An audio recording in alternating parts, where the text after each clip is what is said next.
All right, guys, welcome back to the channel. And on this video, we're going to be doing a big update on the Evo 9.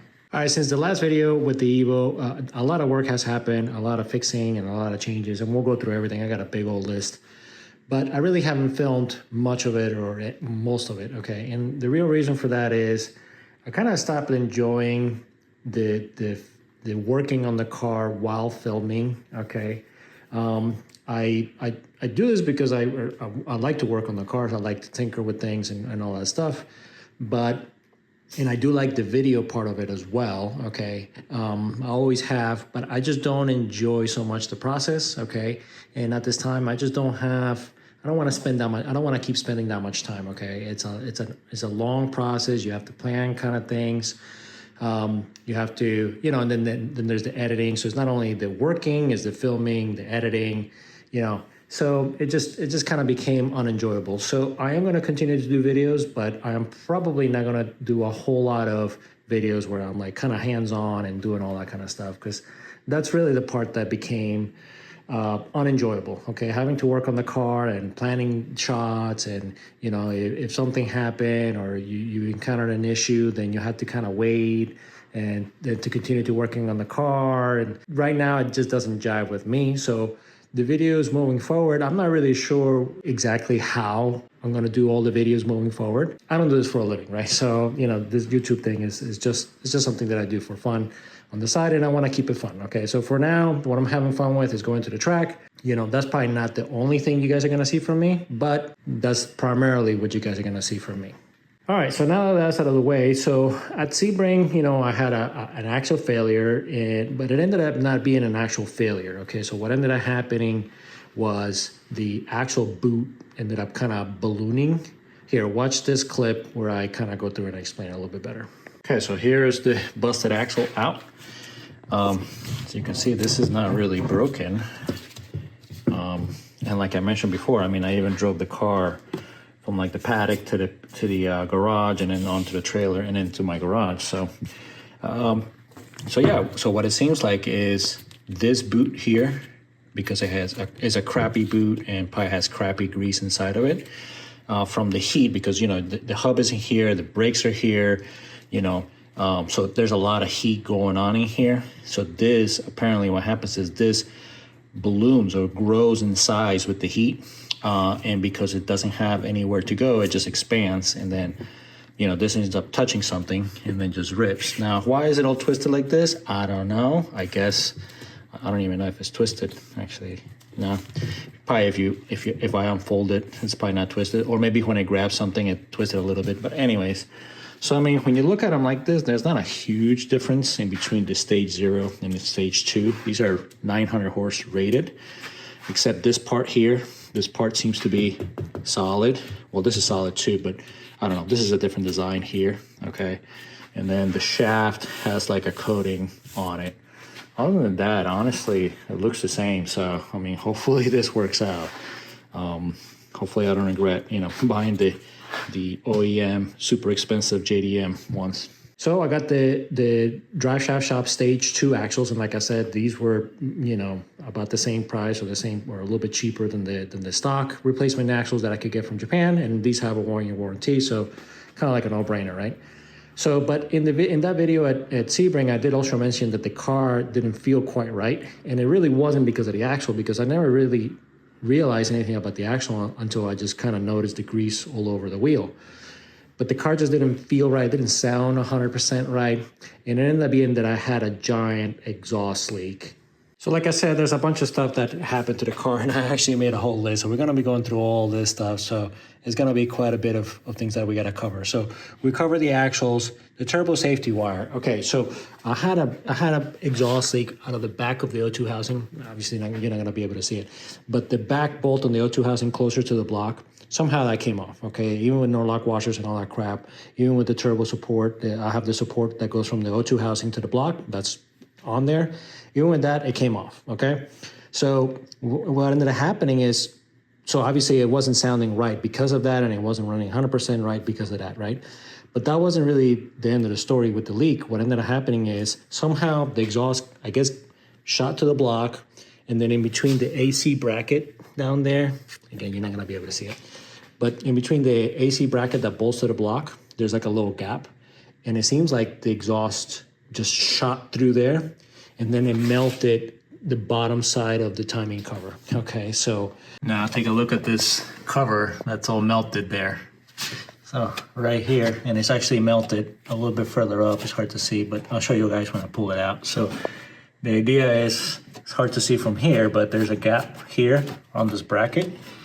And, you know, the only thing I can think of is that that exhaust leak just kind of channeled through there and, you know, became like a jet.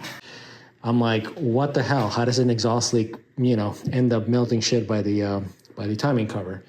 So part of the fix was actually obviously, you know, changing the, you know, redoing the turbo stuff, a new gasket, all that kind of stuff. I also went, oops, got this light here because I need it. If you guys can see, come on, focus. Yeah, there it is. A little grainy, but there it is. So you can kind of see the safety wire there, okay, on these bolts. There it is. All right, so all this stuff is now safety wired, okay? So obviously I had to get special bolts. I did have some of the nuts already well, I didn't have it, but I knew about them from Josh's project. So I redid all that, okay? I did have to replace the timing cover. And then when I replaced the timing cover, I found that I have a small oil leak. I still have the small oil leak. I haven't been able to get that 100% taken care of. I think that is either the gasket, the paper gaskets in between the oil pump, okay, or the actual oil pan is like sweating. So I haven't been able to take care of that. You know, that'll be for another time. But while I was in there, I started also making some kind of noise with the belt and stuff like that. So I did change a bunch of the pulleys. I got a new accessory belt tensioner. I threw a new timing belt because I wasn't sure if like all that heat had gotten onto the timing belt. That was kind of close, and I didn't want to risk it. Okay, so I changed that. What else did I change? I ended up finding that the washer behind the crankshaft pulley, the pulley that runs the timing belt, that washer was like, not the washer, but the pulley itself, it has like a lip, and that lip was cracked. So I ended up changing that pulley as well. So then moving on our list, we covered the timing cover and the parts, the oil cooler hole. So if you guys remember, the car was running really, really hot, 270 plus oil temp. So in order to try to get a little bit more airflow, the holes that are in here, gonna be hard to see, you're not gonna be able to see them, but I basically just enlarged all those holes, and I made extra holes, and I also put some chicken wire behind her so that, you know, since it's much larger holes, so that the tires don't fling stuff into that, okay?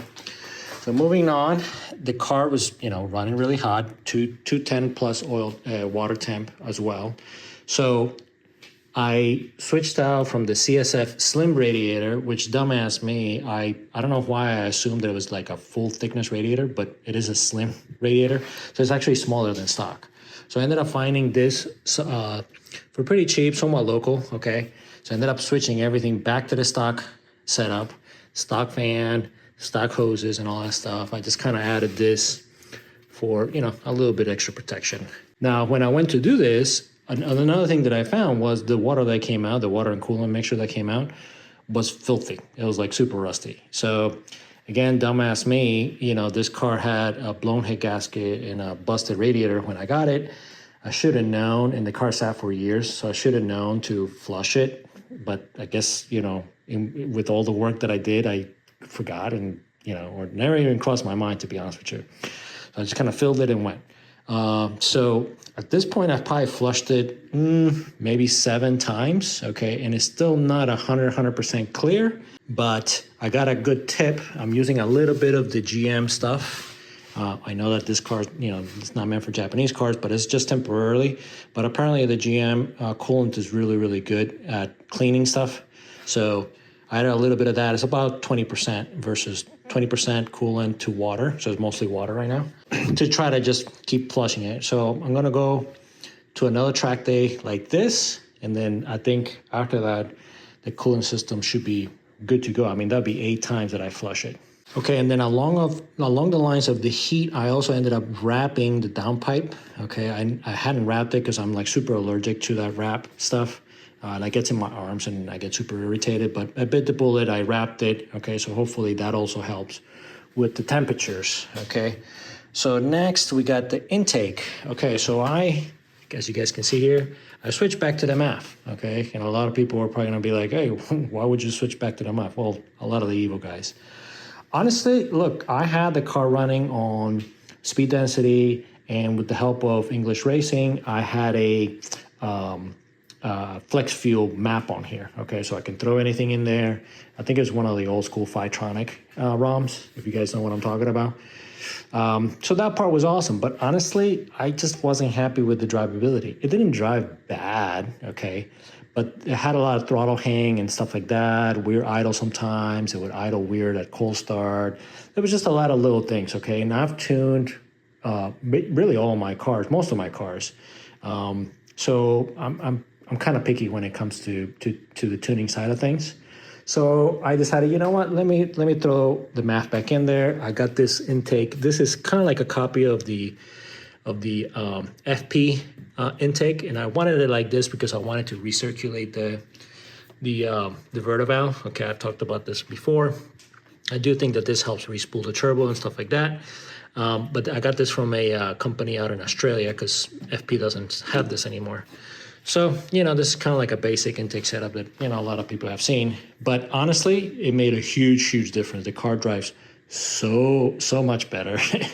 I'm hoping that, you know, wide open throttle doesn't really make a big difference. But it's just kind of driving around town, which is really what this car has been doing most of the time now.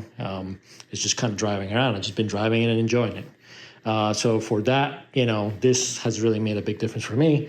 I think I'm going to stick to the MAF for now. Eventually, I'm going to try to figure out if there's a way to do flex fuel with the MAF. Okay, I do have still the sensor, you know, the ethanol sensor plugged into the ECU, so I have that ability. But for now, I'm just doing map switching like I used to, you know, back in the day.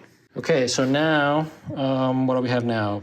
We have motor mounts, power flex, and back to stock. Okay, so yeah, so I ended up installing all PowerFlex motor mounts. Well, not all, the front one and the two side ones, okay? And I went with PowerFlex because this is what the gray car had.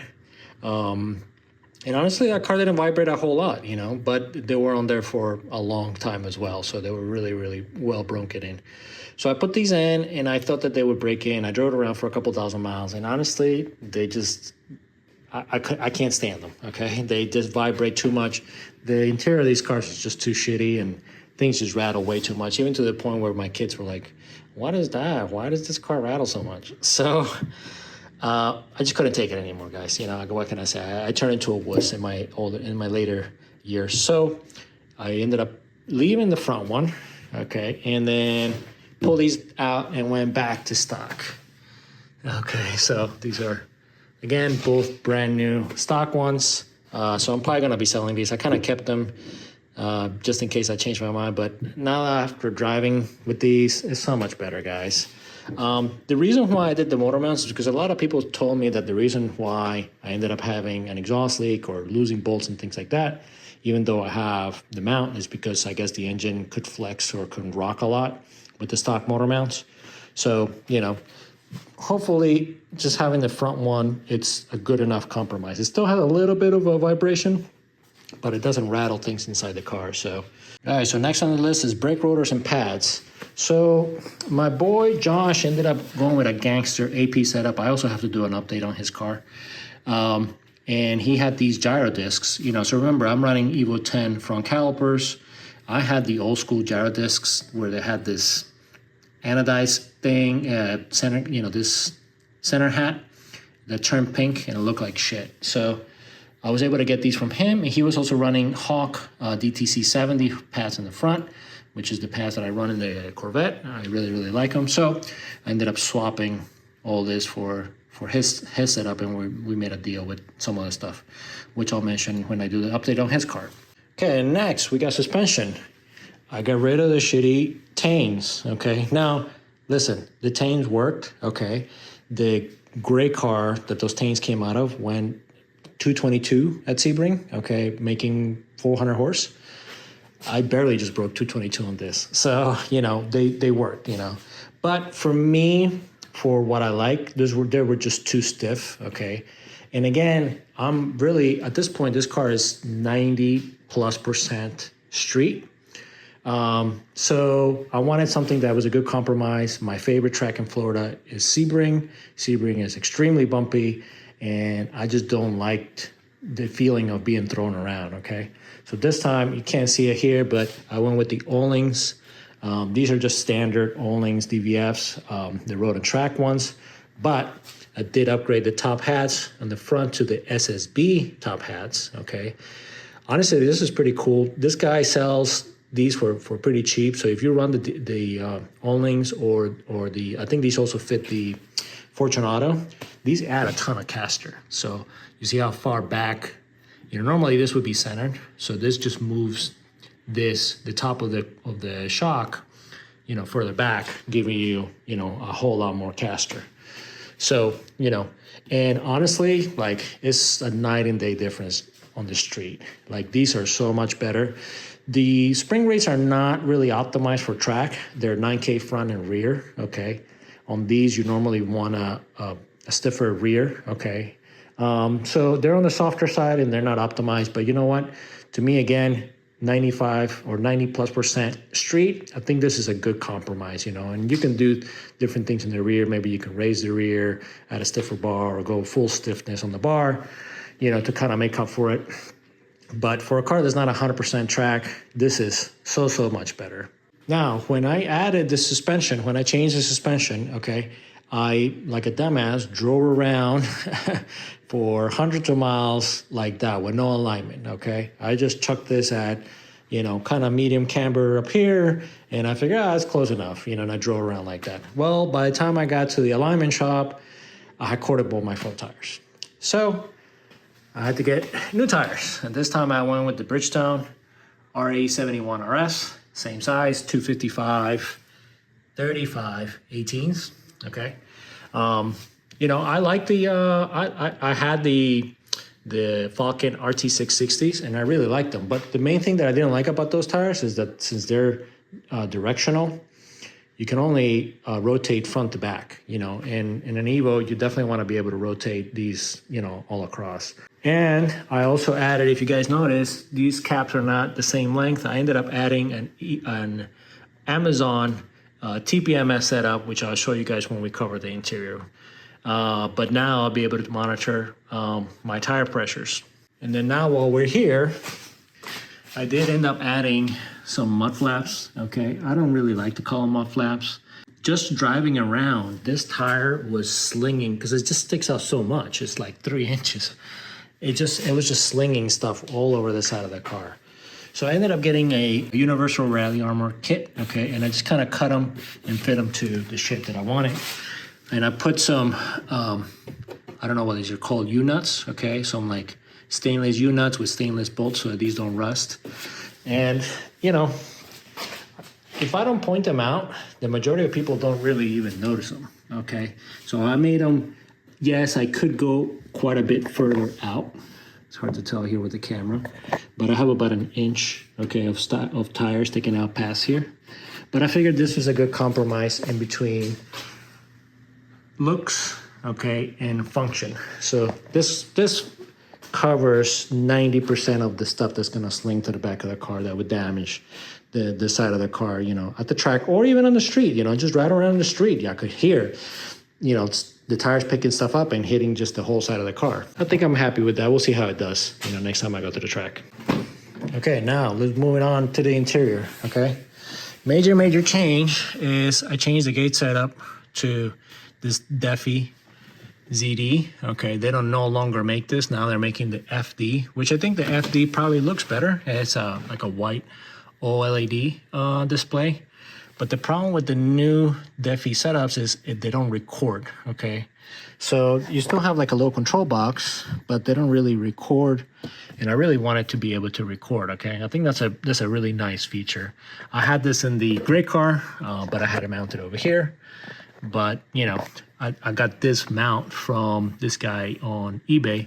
I just this is not the final finish, but I just been trying it just to make sure that it's good, and I really do like it there. Okay, so it replaces this vent. It doesn't get in the way. It doesn't rattle. Okay, and it's just like at the right line of sight. You know what I mean? I'm not constantly looking at this, but you know, at a glance, when I'm at the track, you know, it's perfect, you know. And you can hook it up to the ECU to get speed and RPM. So, you know, I think I'm very happy with the way this kind of came out. This I left here. Now this, honestly, I don't know what I was thinking with this, to be honest. I went back, I reinstalled the factory gauges. Okay, I did flip them. I put the turbo one here, okay. And I cleaned them up. I also changed the lights, which I'll show you guys in a little bit, although it's daylight, so you're not gonna be able to see it too good. But honestly, this doesn't look too good to me, okay? This plate here is like glued on and it's not square. And there's really no way to like fix it without like moving the whole thing. I thought that like this black beauty plate, you could kind of move, but it's like stuck there and it's not square, so it drives me kind of crazy. And then also you get like these shadows around this, and I can't get them out. I tried with alcohol, I tried all kinds of things, and I still have just those shadows there. So, you know, I ended up buying a new one of these, which is, I don't think is the right color for an MR. I think that the MRs had a darker one.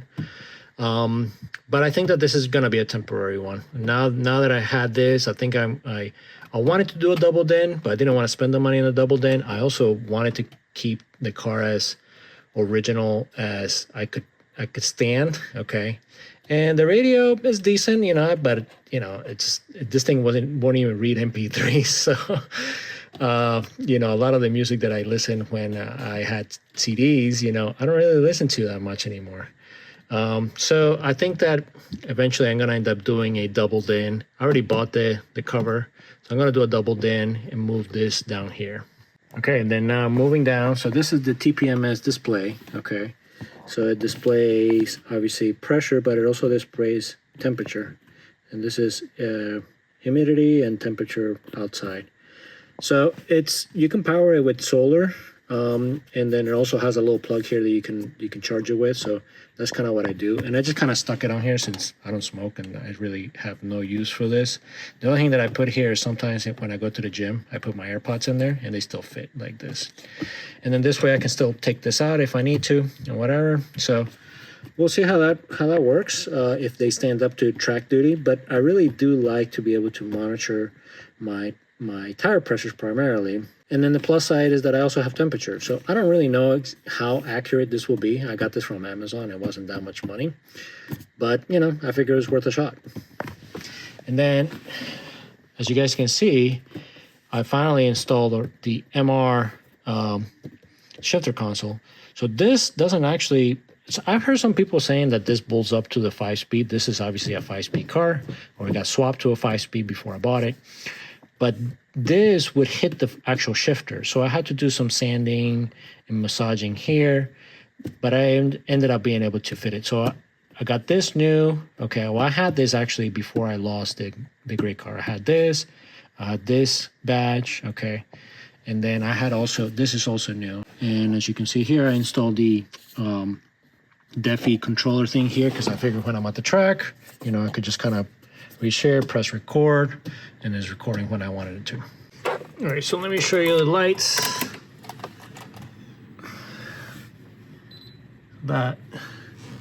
This looks good. And obviously you can configure this however you want it. Configure the warnings. The best part about this also is that if you hook up the RPM signal to it, you can tell it to do the oil pressure warning only after a certain RPM and above or below a certain oil pressure. So right now I have it to like set to like 3,000, and you know, if the oil pressure goes below 50 psi, because I figured, you know, that would be when I wanted to know, like if I'm, you know, on a churn or something like that, and then my oil pressure is dropping, you know. So anyways, so now here in the front, this, as you guys can see, this is nice and very, very clear and bright. I ended up changing this plastic. The one that was here was just all kind of scratched up and haze, I guess, from people just rubbing it with rags and stuff like that. And I did end up changing only the 3 main bulbs for the red LEDs. And that looks so much clearer. I didn't want to do everything in the LED because it became too much. It's like overblown. So then on this side, Again, it's going to be hard to see. Oh no, you can kind of see it. It looks very red on here, looking at it through the camera lens, but this is an incandescent bolt. Okay, I went with incandescent bulbs. I tried the LED, but the LED was just kind of too spotty. And then for some reason, this gauge has like a blue lens on the backside, so this always looks different no matter what. Now it is kind of shitty that from this angle you just always see like this arc of line, this half moon of light here coming through.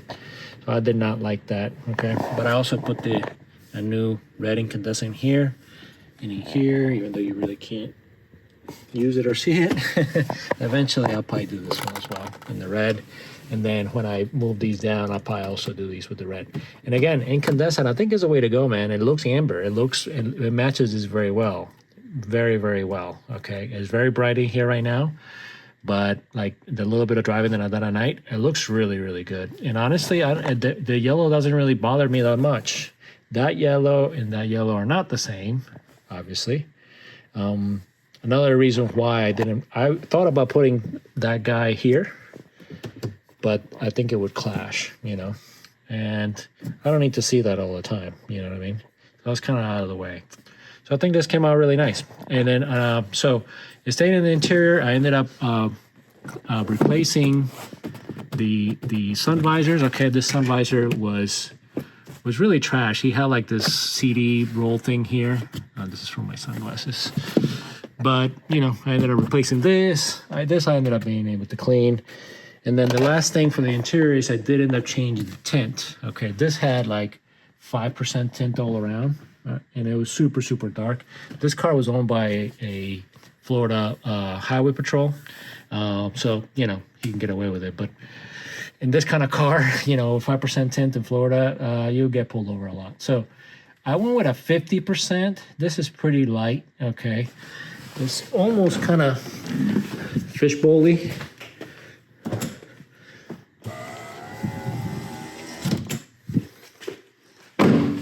So you can still see pretty well inside, okay? And obviously you can see very well to the outside, okay? And then I went 70% in the front. I did the front really mostly for the heat and for the UV protection and stuff like that. But, you know, I think it looks much nicer here. That tint that was in here was honestly pretty shitty.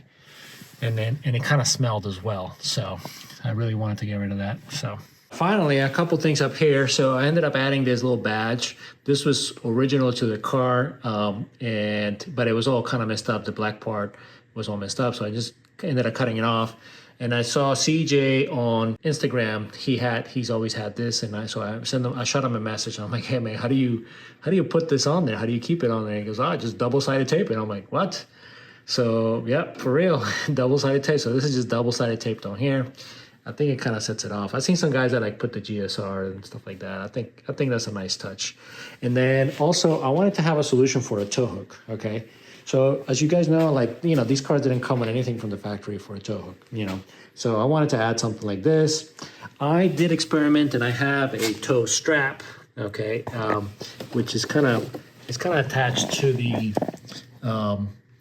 north-south bar, okay. One of those bolts is attached to that, but it's not really that long, you know, like, okay, I'm pulling on it right there, you know. So if I got towed from here, or if I winch the car from here, it would probably damage this, scratch this.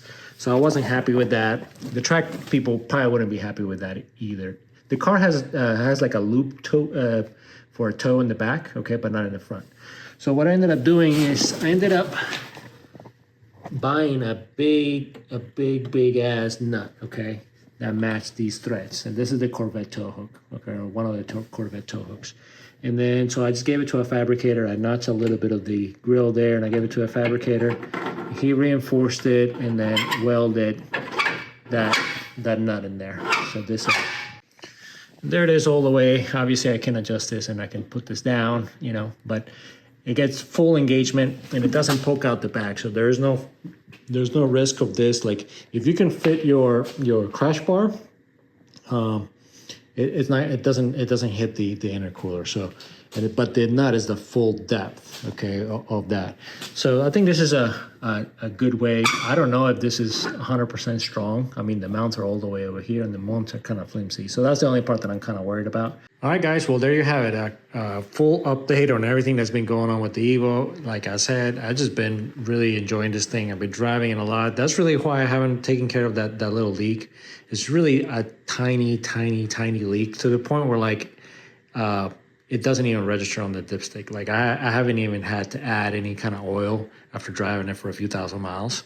So, you know, it's like that small.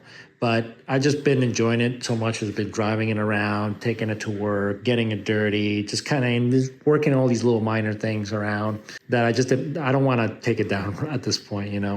All right, guys, so in the next video, we're going to be taking the Evo back out to Sebring. I'm already starting to get some of my stuff ready. I got to get this thing up on the trailer, okay, and hopefully everything works out. The only thing that I'm kind of worried about is that little bit of a leak. I know it's probably going to get worse with, you know, with the oil getting really, really hot and getting thinned out. So I may put something like attach it to the under tray so that it kind of absorbs some of that. But you know, other than that, I'm pretty excited, man. You know, we got updated cooling. You know, hopefully the car runs cooler. Hopefully the oil cooler, you know, is more efficient now with more room to vent.